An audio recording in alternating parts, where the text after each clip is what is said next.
100% of your heartbeats were caused by the beat before them. 0% of the first one was. Roughly 3 billion beats are scheduled for a human life.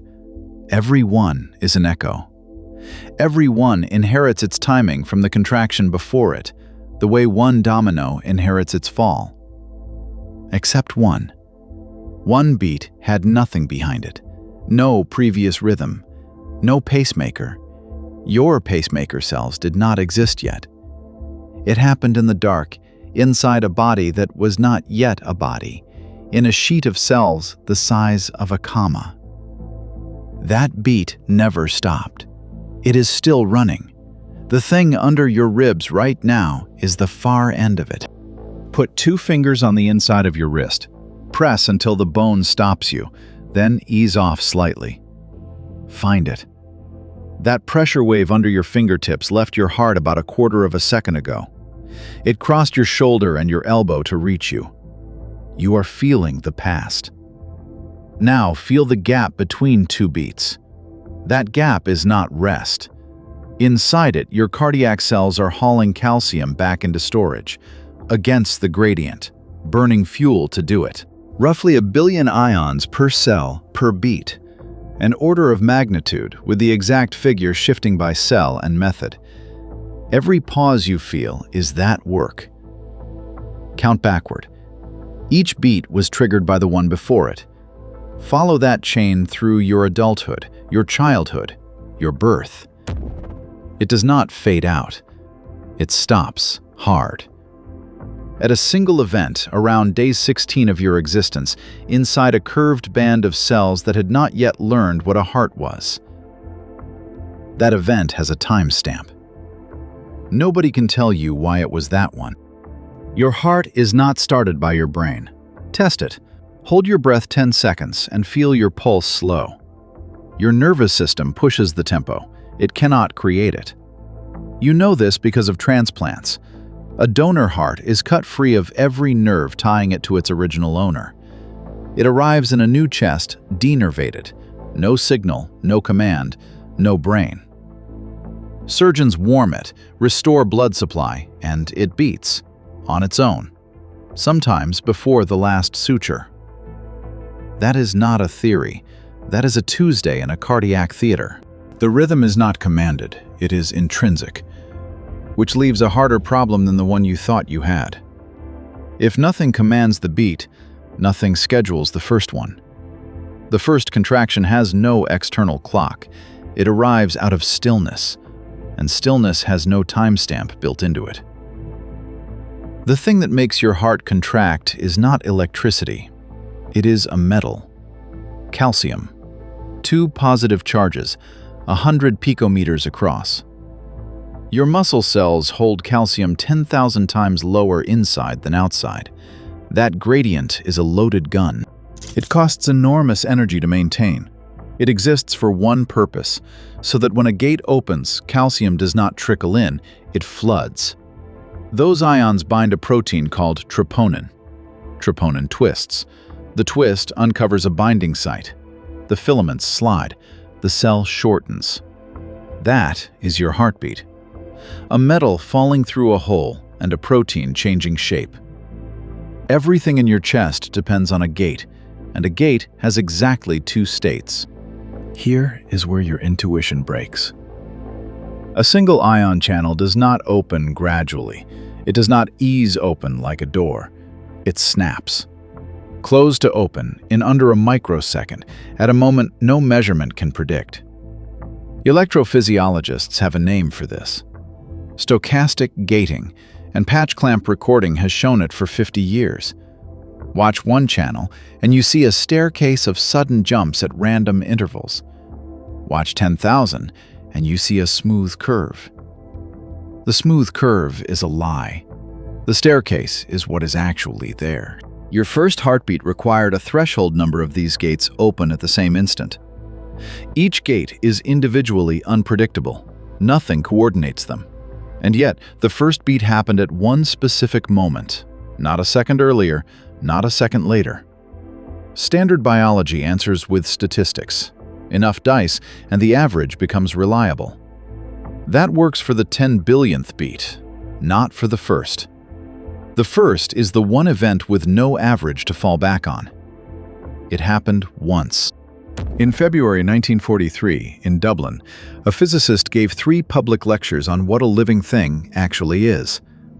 Erwin Schrödinger, the man whose equation describes how quantum systems evolve. The lectures became a book in 1944. What is life? Schrödinger's argument was not mystical, it was structural.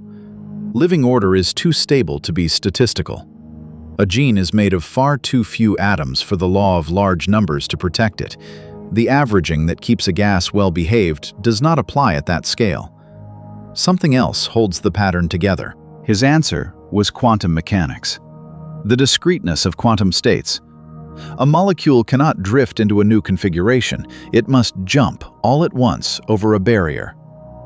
He called the carrier of heredity an aperiodic crystal. He was describing DNA 9 years before anyone saw it. His central claim, life is not built on averages. Life is built on individual quantum events that refuse to average. He wrote that about genes. He did not extend it to heartbeats. That extension is not his. It is being made now by other physicists, and it is not settled. Superposition is not, the ion is in 2 places. That phrasing has caused 50 years of confusion. Superposition means the ion has no single definite value until something forces one. Take the gate in your cardiac membrane. Classically, it is open or shut. Quantum mechanically, the ion approaching it is a wave function, an amplitude assigning weight to passed through and weight to did not. Both terms exist, both contribute, and they interfere, which has no classical translation at all. This is not a metaphor borrowed from photons. Selectivity filters are about 12 angstroms long, and the ion crossing them is light enough that its de Broglie wavelength is not negligible against the channel.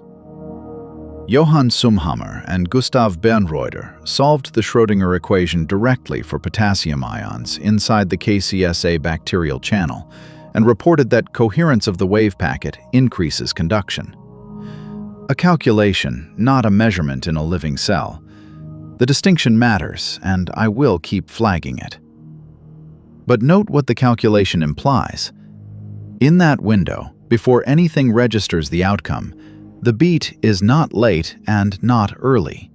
It is undetermined. In 1977, 2 physicists at the University of Texas, Baidyanath Misra and George Sudarshan, proved something that sounds like a curse. A quantum system that is observed continuously cannot change. Not changes slowly. Cannot. Every measurement collapses the system back into the state you just found it in. Measure fast enough, and you reset it faster than it can evolve. The transition never happens.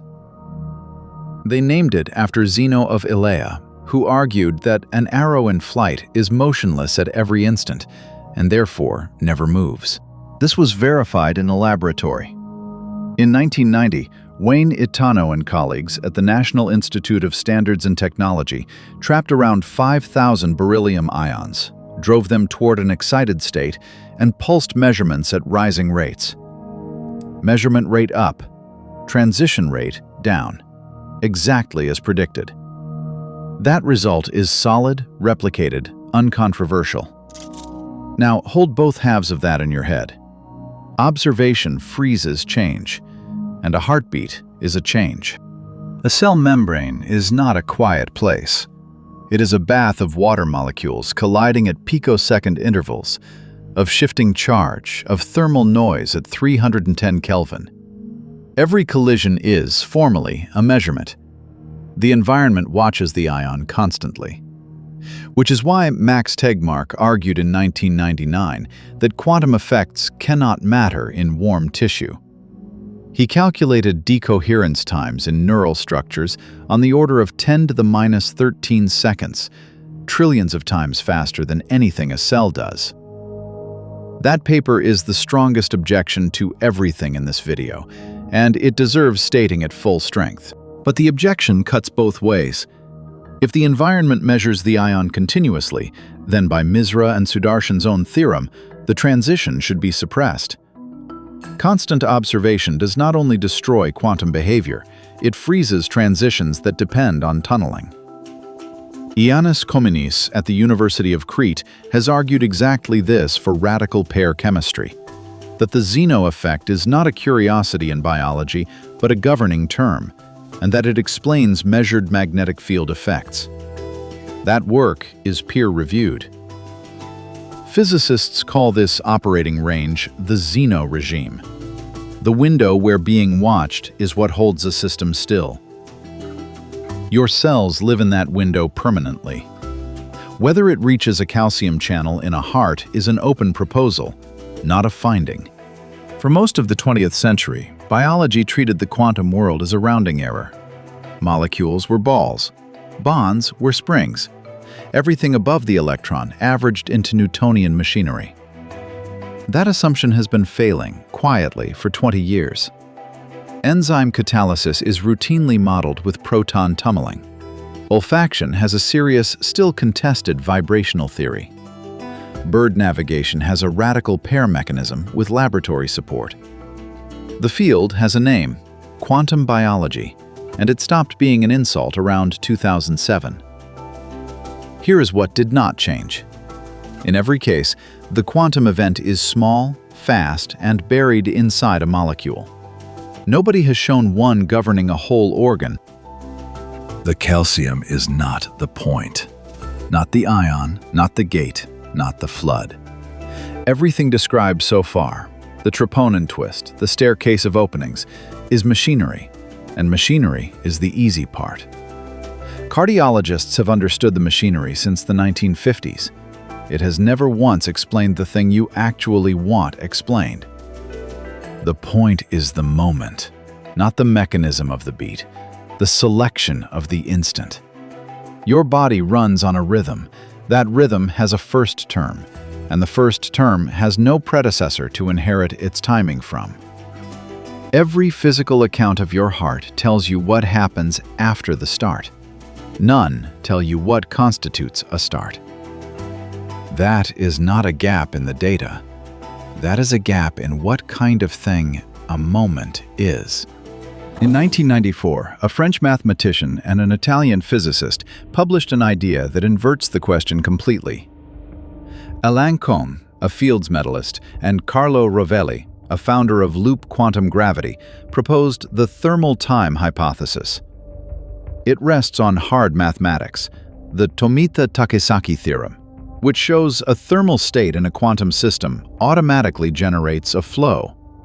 Something behaving exactly like a passage of time, extracted from the statistical state itself. Their conclusion? Time is not a stage events happen on. Time is what a system's own thermal state produces. The hypothesis is respected and unproven. Physicists still argue about whether it does what Kohn and Rovelli claimed. I am not presenting it as fact. I am presenting it for what it does to your question. You have been asking why your first heartbeat happened at that moment. Thermal time says the dependency runs backwards. The moment did not exist and then get filled by a beat.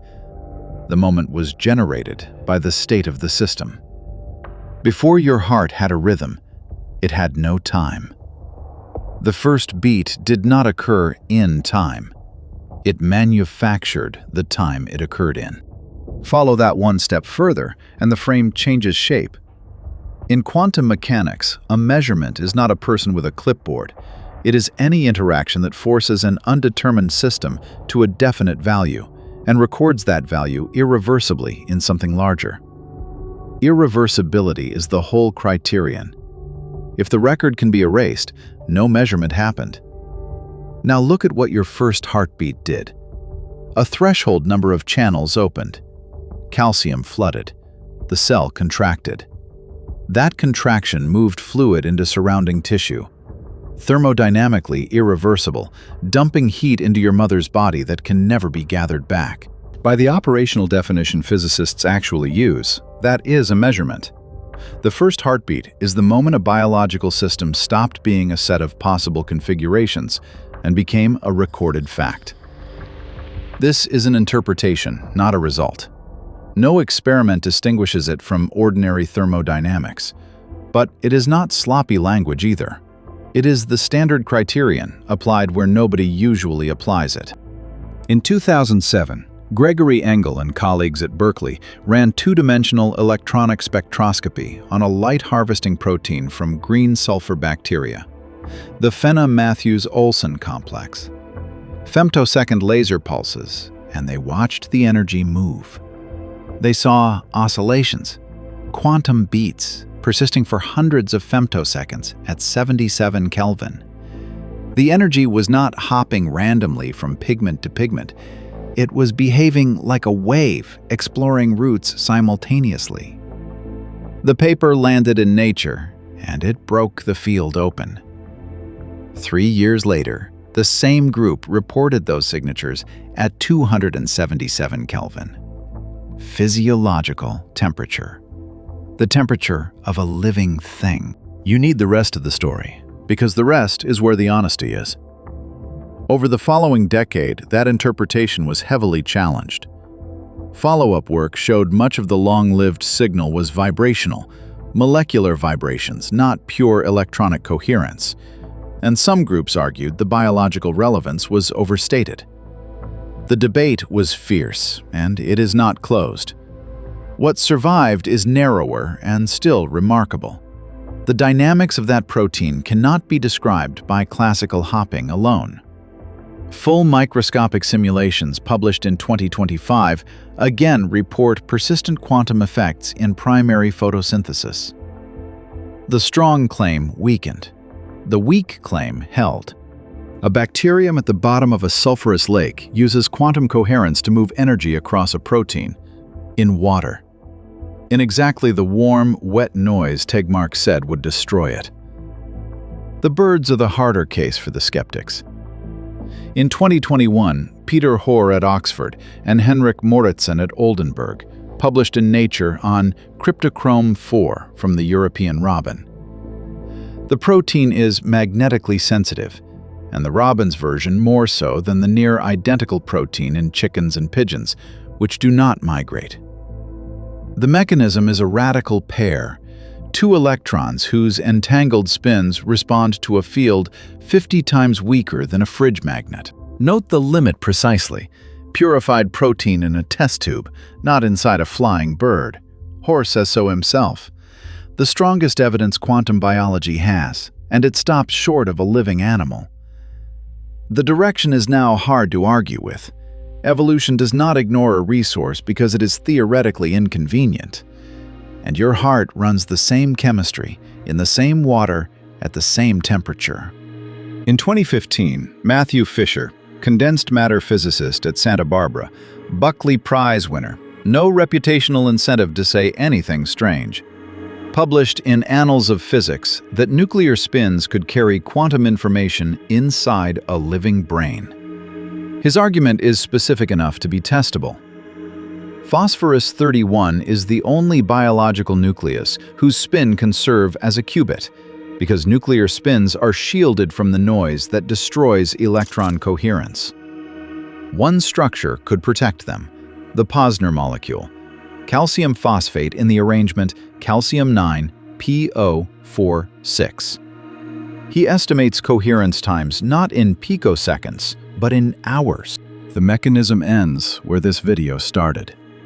When two entangled Posner molecules bind and break apart, they release a burst of free calcium into the cell. Calcium, the same ion, the same flood.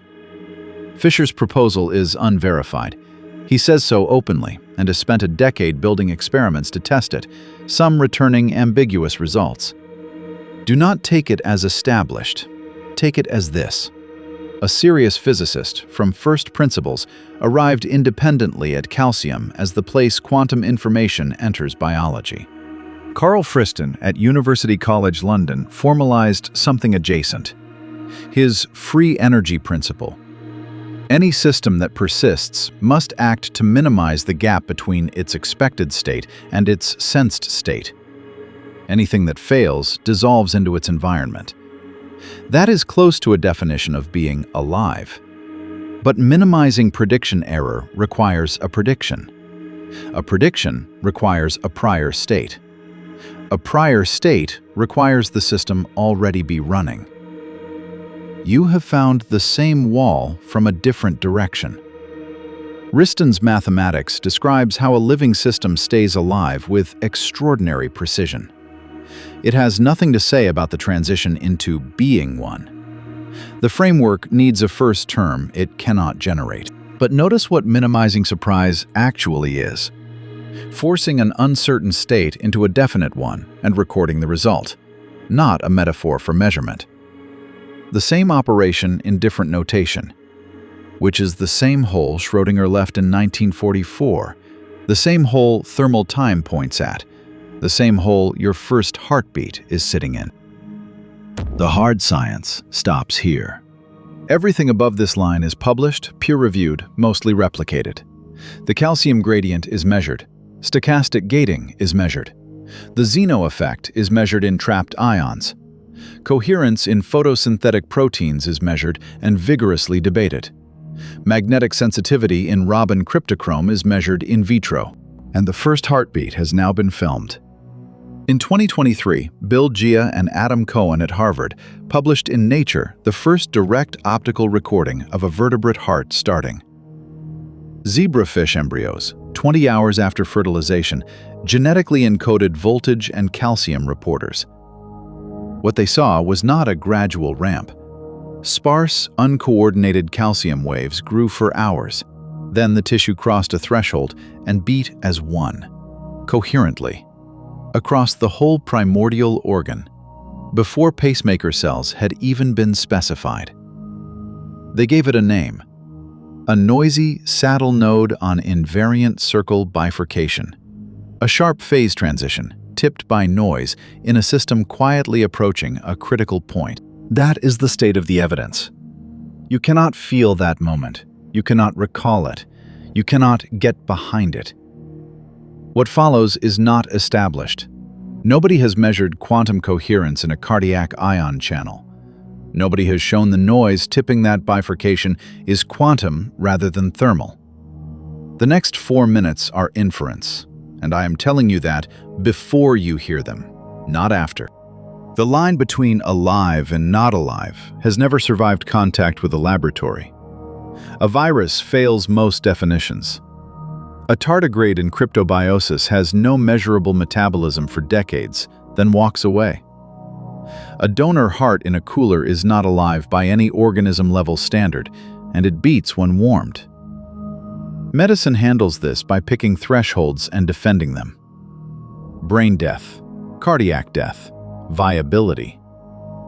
Every line is a decision about where to draw, not a discovery of where the seam is. And if entering life is a phase transition tipped by noise, which is what the Harvard recording shows, there is no seam. There is a system approaching a critical point and a crossing that could have come earlier or later. What decided it was not a plan. It was fluctuation. Your existence has a start time that was set by noise, which forces the uncomfortable version of the question. You are not a thing that has processes. You are the process. No tissue owns a rhythm. There is a rhythm, and the tissue is what it looks like from outside. Every atom in the heart you were born with has been replaced. The pattern held. You are the pattern, not the atoms. And if thermal time is right, that pattern is not moving through time. It is generating time. Your sense that the present is advancing may be nothing more than the flow your own thermodynamic state produces. Time feels the speed it feels because your metabolism runs the rate it runs. That remains a hypothesis at the edge of physics. The implication is clean. You do not have a clock inside you. You are the clock, and the clock started itself. If your beginning was a threshold crossing, Your ending is one too. Not a departure, not a subtraction, a system falling below a critical point, a bifurcation running in reverse. The calcium gradient collapses, the gates stop resolving, the measurement stops being recorded. Physics already has a word for what that looks like: decoherence. A definite state leaking outward into its environment until nothing coherent is left inside the boundary, until there is no system there to have a state. The information is not destroyed. It is dispersed into everything the system touched, in a form nothing can reassemble. That is the same mathematics that describes the edge between the quantum world and the classical one. The line dividing alive from not alive, and the line dividing quantum from classical, are not two problems that resemble each other. They are one shape. Neither has a solution. The unsettling part is not that death is an ending. The unsettling part is symmetry. If the first beat made your existence a definite fact rather than an open possibility, the last beat stops that recording, and everything it held goes back to whatever it was before it was measured. Nobody knows what that is. Physics has no consensus on what happens in a measurement, only on what happens after one. What your death is, framed this way, is the same unresolved question as what a collapse is. That is not a comfort. It is not meant to be. You did not begin at conception. There was no rhythm then. You did not begin at birth. The rhythm was already 10,000 beats old. You began at a threshold crossing in a sheet of cells with no name, when a population of unpredictable gates happened to open together and the tissue tipped. The heart did not decide. The cell did not choose. The threshold was crossed, and you began. You have never started your heart, not once, not one beat in 3 billion. It was started, and you arrived afterwards, and you have been riding it ever since. Go back to where this began. 100% of your heartbeats were caused by the beat before them. 0% of the first one was. That missing cause is not a gap in the record. It is where an open possibility was forced into a fact once, irreversibly, and everything you have been since is the readout. Put your fingers back on your wrist. That rhythm did not begin. It was measured, and you are what the measurement wrote down. Next time you find that pulse, hold it for 10 seconds, and remember what you are holding. Not a machine that started, a record of the instant it was taken. If this landed, send it to someone who needs to hear their own pulse differently. This is Codex Origin. Stay strange.